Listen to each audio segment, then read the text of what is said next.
Thank you, Florence.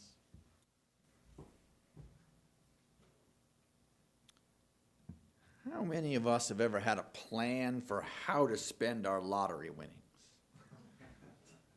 A couple folks, anyway.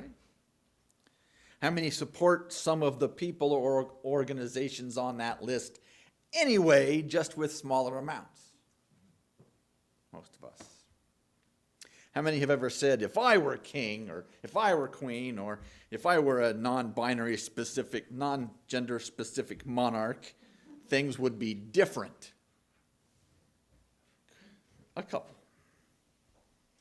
So our United States has no king, but it does have a president. And I want to say President Biden probably has more intel than I have. And he has multiple decades more experience in making compromises to accomplish the most good possible at a particular time in a specific circumstance. And if I were president, I'd like to believe I wouldn't be cozying up to Benjamin Netanyahu. All of these things can be true. Israel as a nation has a right to exist. Palestinians have a right to a safe place to exist. Jews and Palestinians everywhere have a right to exist in a safe place. The government of Israel is committing genocide. Hamas and terrorism are unacceptable. I want a ceasefire. I want negotiations for hostages to be released. I want Netanyahu to resign. And protesting the occupation and bombing often veers irresponsibly close to or all the way into anti-Semitism. Many of my Jewish friends are terrified because they know the history of how easily public sentiment can turn into mass murder of Jewish humans. I want to support all humans. I want to be able to critique individuals and governments without anti-Semitism or Islamophobia or any other hatred. I would like to believe if I were president of these United States, I would say that clearly and forcefully. And perhaps the president doesn't have the power to be so blunt. The office of the president has to balance party politics and a web of international relations and money, money, money. The president lacks the kind of power that queens and kings used to have. Same with transphobia and racism of all types, and homophobia and ageism and sexism and fat phobia. If I were the president, I would want to do a lot more to make the world safer for all of my marginalized friends and cousins. Maybe the president can't do that. Maybe the presidency is less powerful than a pure monarchy. Monarchies. Now that was the time when we had some power. King John Sigismund of Transylvania, for example. In the 16th century, Europe was in turmoil because of the Protestant Reformation. In 1517, Luther did not nail his 95 Theses onto a door in Wittenberg. He did share it with some friends who thought his radical ideas were pretty cool and began leaking it out, and that's how he got discovered and excommunicated quickly. And from that point forward, Catholics and people who were trying to critique Catholicism were engaged in bloody feuds. Other reformers emerged as well, as did defenders and counter-reformers, depending upon the politics of the area and the proximity of other enemies. Many places made following Luther punishable by death, usually by being tortured first. Eventually, followers of John Calvin, whom we now pretty much know as the Dutch Reformed Church, would also be outlawed and threatened, except in Transylvania, that section of Hungary where King John Sigismund was undergoing an evolution of faith. He was born into Catholicism, as lots of people were at that point. But in his early 20s, he converted from Catholicism to Lutheranism. And then a few years later, converted from that into Calvinism.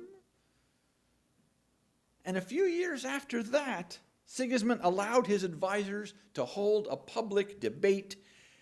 Catholics, Lutherans, Calvinists, and an anti-Trinitarian advisor of the king's argued passionately for their understanding of the Trinity and how religion should work in our lives. Sigismund heard all of these debates after several days and converted to anti-Trinitarianism, which we now call Unitarianism, becoming the first Unitarian king. He did not force his subjects to convert with him, however. Rather, he issued the Edict of Torda in 1568, prohibiting prosecution based on religion.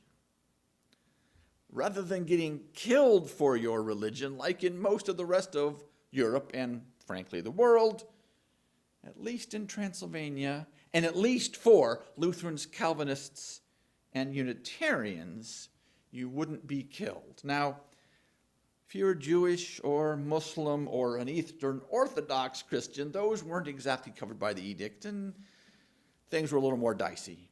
But for the first time anywhere, someone had taken a step to make it okay to have a radical religious thought.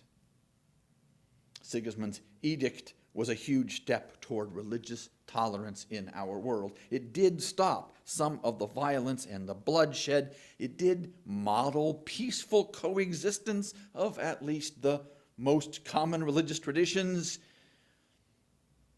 Edicts and laws are an important step, but what I really want is for humans to embrace tolerance and not be legally required to stop killing each other, but do it because they want to. I want our hearts and minds to be transformed, not just our actions to be legally prescribed. I think many of us hope that real human connections, working and living in close proximity with people who are unlike us, will help us form these kinds of connections and these learnings. Maybe we'll learn that those folks, whoever those are, maybe we'll learn that those folks love their children too. Maybe those folks have the same fears we do. Maybe those folks celebrate some of the same things we do. Maybe those folks that we have this unreasoning fear and hatred for are in fact really, really similar to ourselves. And maybe as the strangeness wears off from living near and working with those folks, their humanity will begin to show, and we will begin to just be human together. I think that was part of the compelling simplicity of Dr. King's message. Martin Luther King Jr. knew we were all the same. He knew we were children of God in his language. King loved people, and he called on us to love each other too. Now, you don't have to use the same language as King did. You don't need the same precise analysis that I talk about sometimes.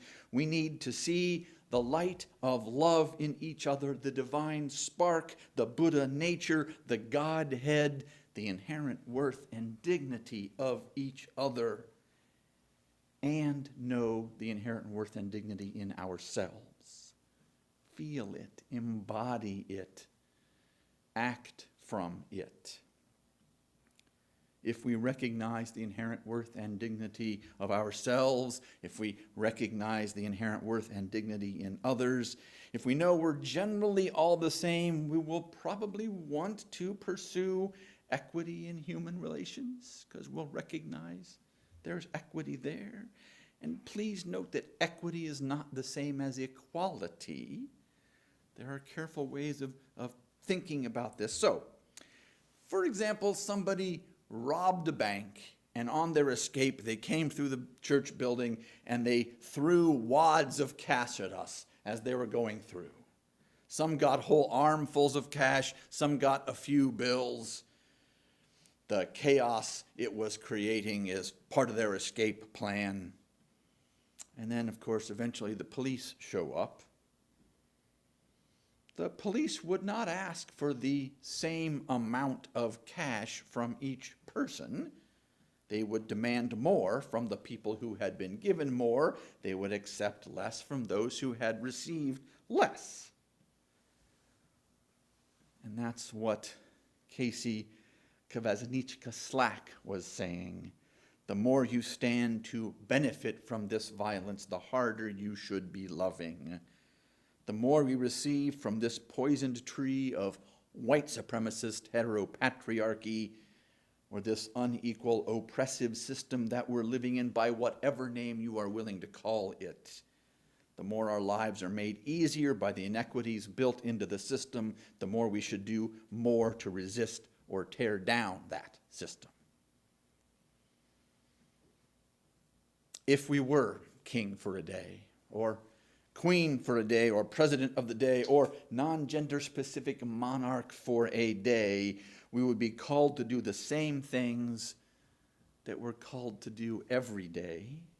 See the divine in others, know the inherent worth and dignity in others, and feel the divinity, the inherent worth and dignity in ourselves, and let that shared divinity, that interconnected inherent worth and dignity, move us to love each other. And not merely love a little, but to love and love harder. So may we be. So may we love.